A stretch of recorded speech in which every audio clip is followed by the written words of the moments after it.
હાલ ગુજરાત અમદાવાદને લઈને એક દુઃખદ સમાચાર સામે આવી રહ્યા છે।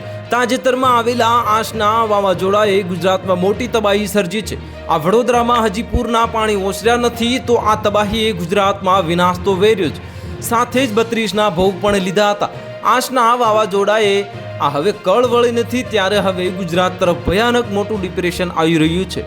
આ ઓડિશાના દરિયાકાંઠા વિસ્તારો ઉપર એક ડિપ્રેશન સર્જાયું છે જે પશ્ચિમ અને ઉત્તર પશ્ચિમ દિશા તરફ ગતિ કરતા ગુજરાત તરફ આવી રહ્યું છે, જેને કારણે હવામાન વિભાગ દ્વારા ગુજરાત રાજ્યના કેટલાક વિસ્તારમાં ઓરેન્જ તો ક્યાંક યલો એલર્ટ જાહેર કરવામાં આવ્યું છે।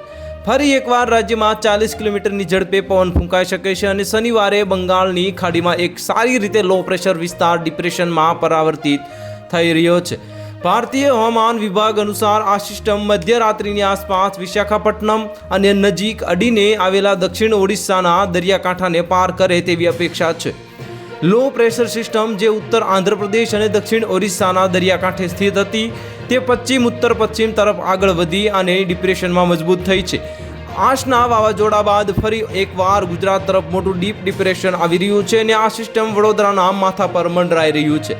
તો હાલ માટે આટલું જ, મળીશું નવી અપડેટ સાથે। જો તમને અમારા વિડીયો પસંદ આવતો હોય તો વિડીયોને લાઇક કરી દેજો, ચેનલને સબસ્ક્રાઇબ કરી બાજુમાં આવેલા બેલ આઇકનને દબાવી દો જેથી તમને આવા સમાચારની અપડેટ મળતી રહે।